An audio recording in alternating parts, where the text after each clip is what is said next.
Hello दोस्तों, मैं CS Ashutosh स्वागत करता हूं आपके अपने यूट्यूब चैनल जिसका नाम है बिजनेस कंप्लायंस शॉप।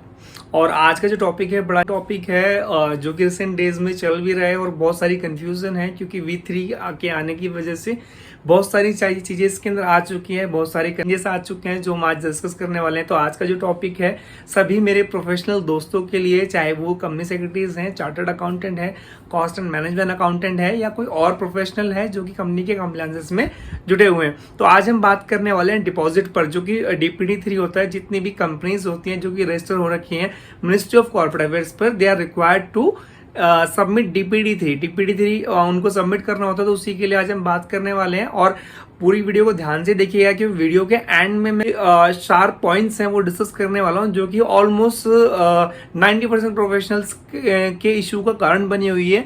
जो DPD3 में फाइलिंग करते हैं तो उनको प्रॉब्लम्स आ रही हैं या डाउट्स आ रहे हैं। तो चलिए स्टार्ट करते हैं DPD3 के लिए। तो देखिए, डिपॉजिट एक ऐसा कॉन्सेप्ट है, कंपनी किसी भी फॉर्म में लोन लेती है या पैसा ले रही है या किसी फॉर्म में एक प्रोविजन बनाया हुआ है कंपनीज एक्ट में, सेक्शन है, और उसके बाद एक्सेप्टेंस ऑफ डिपॉजिट के रूल्स बने हुए हैं, companies acceptance of deposit rule 2014।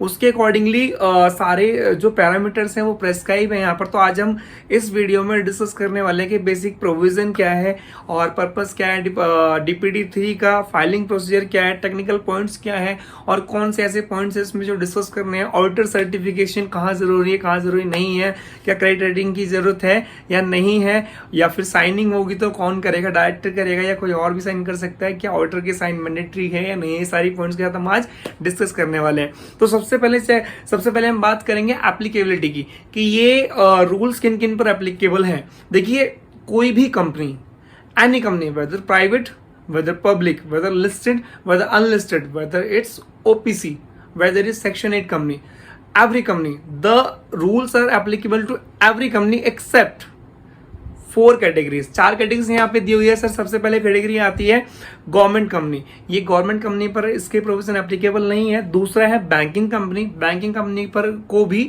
DPD3 file करने की रिक्वायरमेंट नहीं है। तीसरा पॉइंट आता है सर हाउसिंग फाइनेंस कंपनी।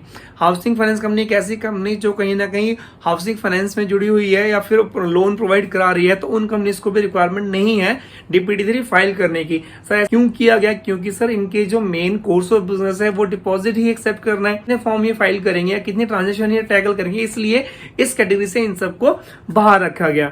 अब सर अब बात है डिपॉजिट की। डिपॉजिट का मतलब क्या होता है? Deposit includes any receipt of money in the name of deposit और लोन और अदरवाइज। डिपॉजिट का मतलब बताइए भैया आपने कोई लोन लिया, कंपनी ने कोई लोन लिया या डिपॉजिट के नाम पर कोई लोन लिया या किसी और फॉर्म में पैसा लिया, तो उन सबको डिपॉजिट कंसिडर किया गया।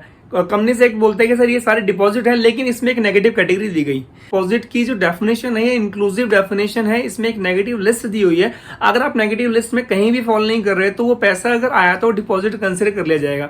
तो जो नेगेटिव लिस्ट है पहले आपको वो ध्यान से देखनी है। उसमें से कुछ मेन पॉइंट्स है मैं वहां पर डिस्कस कर रहा हूँ, क्योंकि अगर मैं सारा डिस्कस करूँ तो ये वीडियो बहुत लंबी होने वाली है और हमें मेन पॉइंट्स यहाँ पर डिस्कस करने हैं। तो डिपॉजिट की जो नेगेटिव लिस्ट है वो मैं आपको बताने जा रहा हूँ। सबसे पहला होता है sir amount from any amount received, any amount और consideration received from government। Government का मतलब या तो सेंट्रल गवर्नमेंट हो सकती है, स्टेट गवर्नमेंट हो सकती है, या इनका कोई कॉर्पोरेशन हो सकता है, सेंट्रल या गवर्नमेंट से, इन दोनों से ही कोई अमाउंट मिला है तो वो डिपॉजिट कंसीडर नहीं होगा। सेकंड पॉइंट, अगर सर किसी फॉरेन गवर्नमेंट से कोई ग्रांट मिल गया, कोई कंसिडरेशन मिल गया, कोई अमाउंट मिल गया, सर वो भी डिपॉजिट कंसीडर नहीं होगा। अच्छा, हमने बैंकिंग कंपनी से कोई अमाउंट लिया है, उसको भी डिपॉजिट कंसीडर नहीं करेंगे। या फिर दूसरा होता है कि भाई कोई government notified public financial institution है, वहां से अगर कंपनी ने पैसा लिया है तो उसको भी डिपॉजिट कंसीडर नहीं किया जाएगा। और दूसरा आता है कि सर आपने कंपनी ने क्या, कंपनी के पास कमर्शियल पेपर थे, उनके अगेंस्ट उनको कुछ पैसा मिला है तो उसको भी डिपॉजिट कंसीडर नहीं किया जाएगा। दूसरा ये होता है कि सर देखिए हमने कंपनी ने कोई इशू लेकर आई, उसने शेयर इशू किए या फिर कोई और सिक्योरिटी इशू करी, उसके अगेंस्ट उसको जो पैसा मिला है उसको भी हम डिपॉजिट कंसीडर नहीं करेंगे। लेकिन यहाँ पर एक ध्यान देने वाली बात है कि सर कंपनी ने कोई एप्लीकेशन मनी या कोई एडवांस लिया किसी भी सिक्योरिटी के अगेंस्ट और उसने 60 दिन के अंदर उसको अलॉट नहीं किया, तो उस केस में क्या होता है कि प्रोविजन कहता है कि अगर आपने लॉट नहीं किया है तो 15 डेज के अंदर अंदर उसका पैसा रिफंड करो। अगर कंपनी ने वो पैसा रिफंड नहीं किया तो उस अमाउंट को डिपॉजिट कंसिडर कर लिया जाएगा और अकॉर्डिंगली फिर उसको डीपीडी 3 में डिस्क्लोज करना पड़ेगा। और दूसरा सर, किसी कस्टमर से एडवांस ले लिया, तो कस्टमर से कोई एडवांस आया, सप्लाई के अगेंस्ट आया या कोई माल कंपनी को प्रोवाइड करना था, कुछ सेल्स थी कंपनी की, तो उससे पहले कस्टमर से एडवांस ले लिया सर, उसको भी हम डिपॉजिट कंसीडर नहीं करेंगे।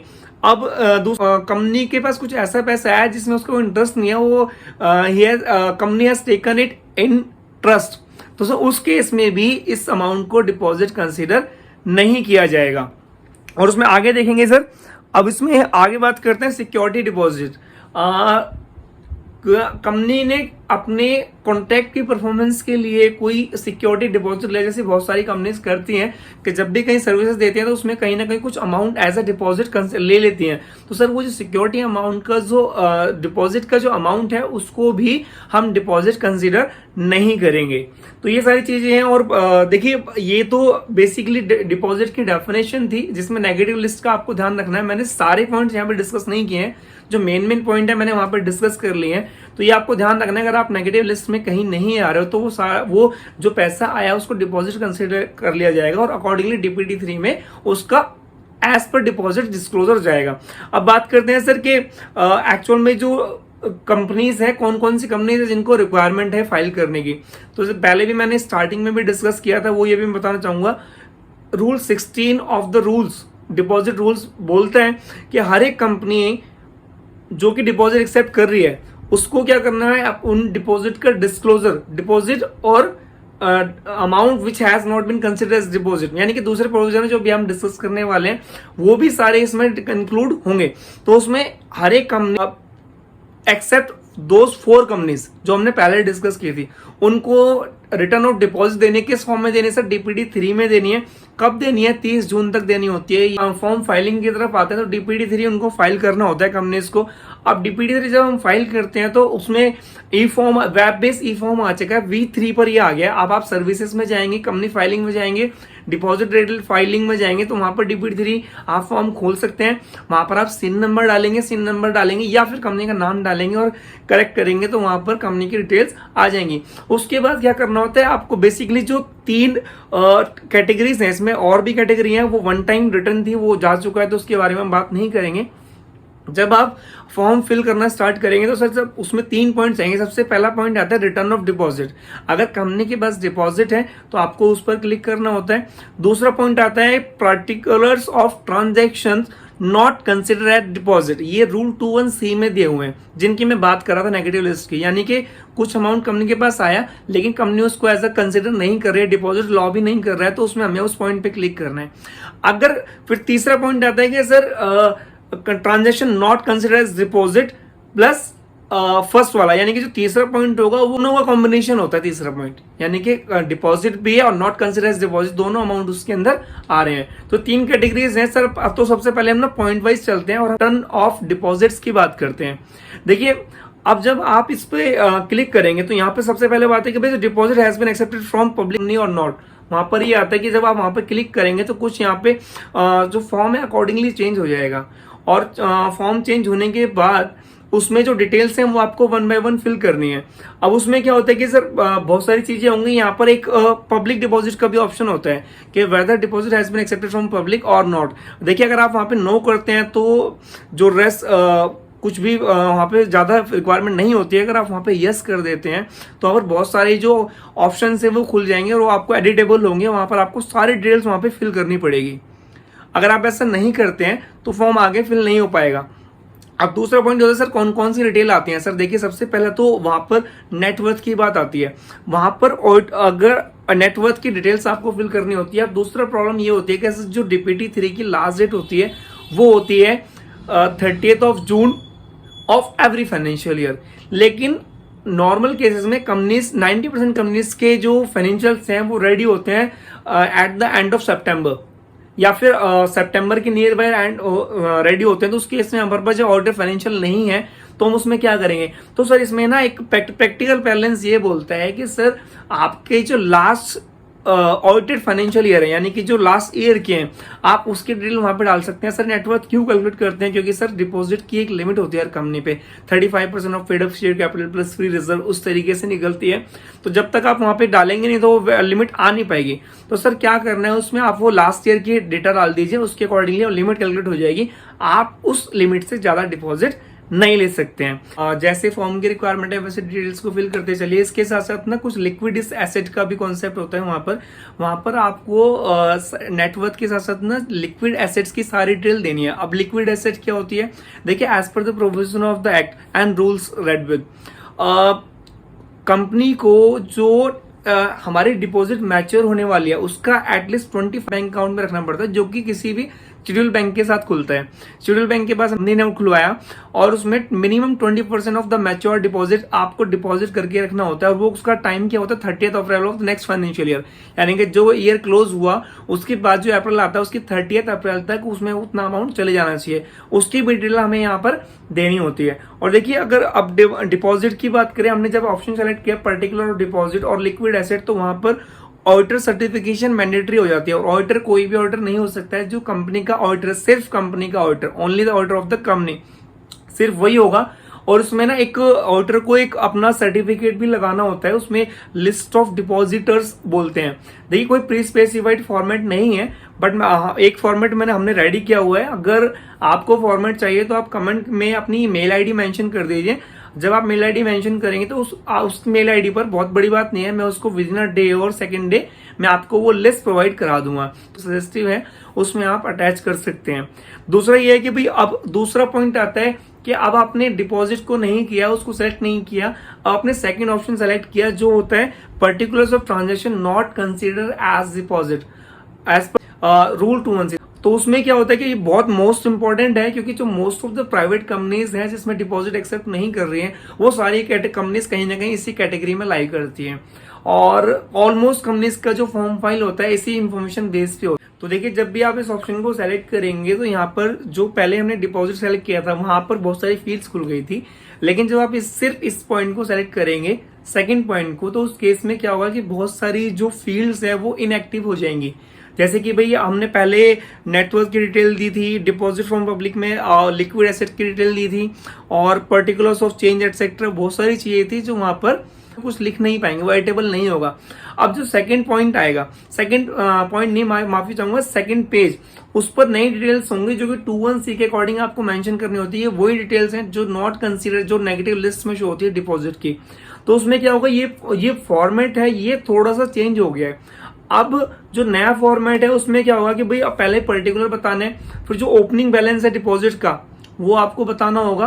उसके बाद अगर उसमें कुछ एडिशन हुए हैं, जो अमाउंट मिला या लोन मिला उसमें कुछ एडिशन हुए तो वो मेंशन करने हैं आपको। उसके बाद अगर कोई रीपेमेंट हुई है तो वो आपको बतानी पड़ेगी। उसके बाद अगर और दूसरी कोई एडजस्टमेंट है तो वो भी आपको वहां पे मेंशन करनी होती है। उसके बाद क्या होता है, उसके क्लोजिंग बैलेंस रहते हैं। इतना ही काफी नहीं है, उसके साथ साथ एजिंग भी दी गई है। एजिंग शेड्यूल में क्या होगा कि अगर कोई डिपॉजिट है या फिर कोई लोन है या कोई अमाउंट आप कंपनी को मिला है तो उसकी एज कितनी है, यानी कि वो जब आपको रिसीव हो उसकी रीपेमेंट कितनी हुई। अगर वो 1 साल से कम है तो वो अलग कैटेगरी होगी, अगर 1 साल से ज्यादा है और 3 साल तक का है तो उसकी नेक्स्ट कैटेगरी होगी। और तीसरी कैटेगरी में वो डिपॉजिट से अमाउंट आएंगे जो 3 साल से ज्यादा की एज के लिए हैं। और ये जो देखिए जितनी भी डिटेल्स हैं ये फाइनलाइज होंगी before the finalisation of the financials of the company. अगर फाइनेंशियल रेडी नहीं हुए, देखिए ये सारी डिटेल हमको फाइनेंशियल अप्रूव होने से पहले देनी है, क्योंकि हमारे या तो फाइनेंशियल रेडी हो जाते हैं तब हम सारी डिटेल दे रहे हैं, या फिर हमारे मोस्ट ऑफ कंपनीज के फाइनेंशियल्स जो रेडी होते हैं वो सितंबर के मंथ में जाकर होते हैं जब हमारी लास्ट डेट होती है। तो उस केस में सर एक काम करना है कि यहाँ पर जो डिटेल है आप इनको चेंज नहीं कर सकते हैं। आपको पहले फाइनेंशियल रेडी नहीं हुए तो आप पहले इन डिटेल्स को एक्यूरेट देख लीजिए कि भाई क्या क्या डिटेल्स हैं। एक्यूरेट डिटेल होनी चाहिए जो कि ऑडिटेड फाइनेंशियल बैलेंस शीट और प्रॉफिट एंड लॉस अकाउंट जो बनती है तो उसमें ये चेंज नहीं होना चाहिए। अगर ये चेंज होता है तो वो ऑडिटर के लिए प्रॉब्लम हो सकती है, क्योंकि यहाँ पर ऑडिटर सर्टिफाई कर रहा है और वो बता रहा है, और यहाँ पे डायरेक्टर के भी सिग्नेचर होते हैं। ये जो एक इंपॉर्टेंट कॉन्सेप्ट है वो ये है कि भाई अब यहाँ पर सर्टिफिकेशन की जरूरत है या नहीं है। सर देखिए अगर आपने रिटर्न ऑफ डिपॉजिट बताई है उसमें ऑडिटर की सर्टिफिकेशन मैंडेटरी है, लेकिन दूसरे केस में जब आपने सिर्फ सेकंड पॉइंट को चूज किया है तो उसमें ऑडिटर की सर्टिफिकेशन की रिक्वायरमेंट नहीं है। जी बिल्कुल मैं सही बोल रहा हूँ। As per the new format auditor certification की रिक्वायरमेंट नहीं है। सिर्फ डायरेक्टर से या फिर मैनेजर से या कंपनी सेक्रेटरी से या सीएफओ चीफ फाइनेंशियल ऑफिसर या सीईओ वो कंपनी के बिहाफ पर और ये DPD3 आपका सबमिट हो जाएगा। अब जो तीसरा ऑप्शन आता है वो है return of deposit and particular transaction by the company not considered as deposit. Sir ये पहले और दूसरे दोनों पॉइंट का कॉम्बिनेशन है, तो इसमें क्या करना है सर, इसमें कुछ दोनों का कॉम्बिनेशन है, तो यानी कि पहला वाला पॉइंट तो ऑटोमेटिकली आ रहा है। तो इस केस में सारे पॉइंट आपको फिल करने पड़ेंगे, फर्स्ट पेज भी, सेकंड पेज भी, और ऑडिटर की सर्टिफिकेशन भी इसमें मैंडेटरी है। ऑडिटर अपने DSC लगाएगा और आप इसे चेंज नहीं कर सकते, जो कंपनी का ऑडिटर है वही होगा। चार्टर्ड अकाउंटेंट बॉक्स में लिखा हुआ आता है, उसके बाद उसका मेंबरशिप नंबर आ जाएगा और उन प्रोफेशनल के साइन हो जाएंगे। अब बहुत इंपॉर्टेंट मैं यहाँ पर डिस्कस करने वाला हूं एक पॉइंट के सर, अगर डिपॉजिट एक्सेप्ट होती है पब्लिक से तो उस केस में एक फॉर्म में कॉन्सेप्ट आता है क्रेडिट रेटिंग का। तो अब बहुत सारे प्रोफेशनल्स के और जो न्यू फ्रेशर कंपनी सेक्रेटरीज हैं उनके भी ये डाउट थे कि सर क्रेडिट रेटिंग का कब अप्लाई करना है, कब क्रेडिट रेटिंग एप्लीकेबल होगी।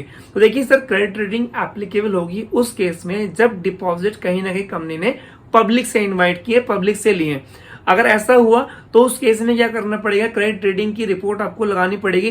क्रेडिट रेटिंग की डिटेल, डेट, क्या वैल्यू आई, कितने स्टार्स मिले हैं, वो सारी चीजें आपको उसमें कितने पॉइंट्स मिले हैं सॉरी वो मेंशन करने पड़ेंगे। प्लस जो क्रेडिट रेटिंग ना आपको फाइल करनी होती है ROC को फॉर्म GNL1 में, तो GNL1 का SRN नंबर भी आपको फॉर्म में मेंशन करना पड़ेगा।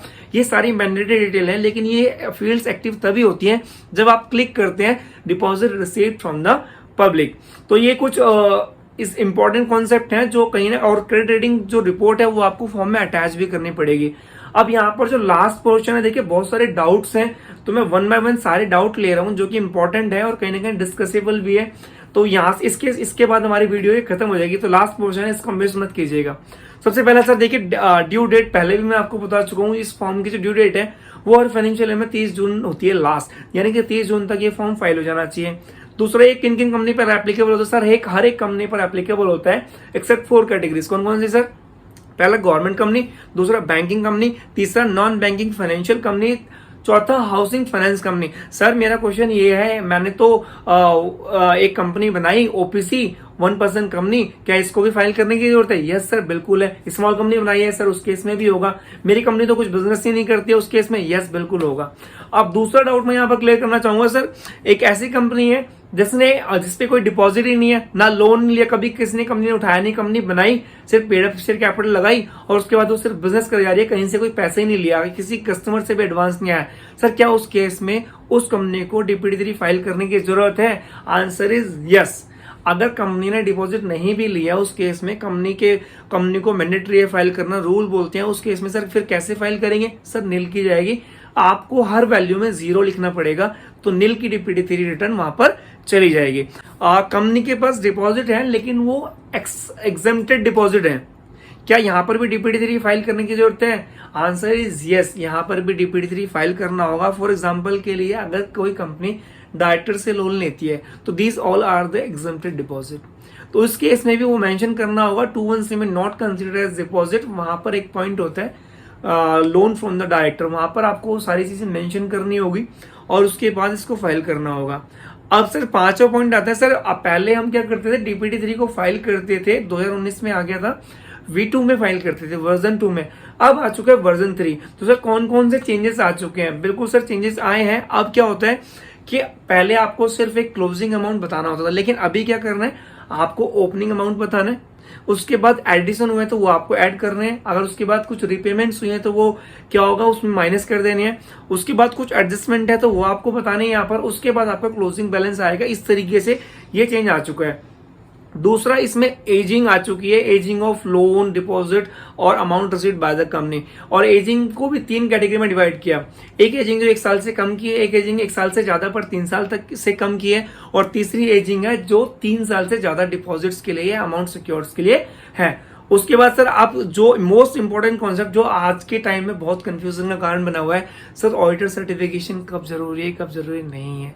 तो सर बिल्कुल न्यू वर्जन में ऑडिटर सर्टिफिकेशन जरूरी है, लेकिन वो उसी केस में है जब रिटर्न ऑफ डिपॉजिट है, यानी कि अगर हम एक्सेप्ट करते हैं डिपॉजिट को या क्लिक करते हैं रिटर्न ऑफ डिपॉजिट उस केस में, या फिर उसका कोई सेकंड और फर्स्ट का कॉम्बिनेशन, उस केस में ऑडिटर की सर्टिफिकेशन मैंडेटरी है। अब जो नेक्स्ट पॉइंट आता है वो है कि सर लास्ट ईयर ये जो फॉर्म था ना ये अप्रूवल बेस्ड था, एसटीपी नहीं था, लेकिन वर्जन 3 में इस फॉर्म को एसटीपी मोड पे डाल दिया गया, यानी कि जब आप फाइल करेंगे तो वो आपकी रिफ्लेक्ट करने लग जाएगा, वो अप्रूव हो जाएगा, स्टेट थ्रू प्रोसेसिंग इस फॉर्म की हो जाएगी। एक जो नेक्स्ट क्वेश्चन है वो ये आता है कि सर हमने ना डीपीडी 3 में जो अमाउंट मेंशन किया है, जो फिगर मेंशन की है, क्या वो डेफर कर सकती है, डिफरेंशिएट कर सकती है ऑडिटेड फाइनेंशियल से, यानी कि जो ऑडिटर फाइनल करेगा बैलेंस शीट को, क्या उससे डिफरेंशिएट कर सकते हैं? Answer is no. आपने जो फिगर्स इस फॉर्म में मेंशन करी है वो सेम होनी चाहिए ऑडिटेड फाइनेंशियल स्टेटमेंट में। अगर वो अलग होती हैं तो sir it all depends on the responsibility of auditor of the company, यानी कि ऑडिटर पर बात आएगी जब वो खुद सर्टिफाई कर रहा है इस फॉर्म में, और वो डिफरेंशिएट कैसे हो सकती हैं, तो वो तो अल्टीमेटली एक नॉन कंप्लायंस हो जाता है। तो सर फिगर मिसमैच नहीं करनी चाहिए, ये फिगर्स मैच करनी चाहिए, इसलिए पहले से वर्किंग करके इन सब चीजों पे रखनी पड़ेगी। नेक्स्ट डाउट है वो ये आता है कि भाई जब नेटवर्थ कैलकुलेट करते हैं और अगर फाइनेंशियल रेडी नहीं है, अगर फाइनेंशियल रेडी है तो नेटवर्थ में जो paid capitalised share, free reserves हैं या सिक्योरिटी प्रीमियम अकाउंट है, वो सारी चीजें हम उसके अंदर एज इट इज डाल सकते हैं। लेकिन जिस ईयर के लिए हम फाइल कर रहे हैं उस साल के तो फाइनेंशियल्स ही रेडी नहीं है, फाइनेंशियल स्टेटमेंट नहीं है, तो उस केस में हम क्या करेंगे? सर उस केस में आप लास्ट ईयर के स्टेटमेंट उठाइए और उसके अकॉर्डिंगली डिटेल्स पुट अप कर दीजिए। तो देखिए ये एक वीडियो ऐसी बनाई है जिसमें ऑलमोस्ट सारे प्रोविजन, सारे डाउट, सारा प्रोसीजर मैंने इसमें इंक्लूड करने की कोशिश की है, और इसमें भी अगर आपको कोई कमी दिखती है तो आप मुझे कमेंट करके जरूर बताइएगा। नेक्स्ट वीडियो में हम इसको इम्प्रूव करेंगे, और थोड़ी सी मेहनत की है तो प्लीज लाइक कर दीजिए और सब्सक्राइब कर दीजिए चैनल को, और अगर नीडी वन को शेयर भी कीजिए। ये वीडियो मेरी सभी प्रोफेशनल दोस्तों के लिए थी, चाहे वो चार्टर्ड अकाउंटेंट है, चाहे वो कंपनी सेक्रेटरी है, चाहे वो कॉस्ट अकाउंटेंट है। थैंक यू दोस्तों, जय हिंद दोस्तों।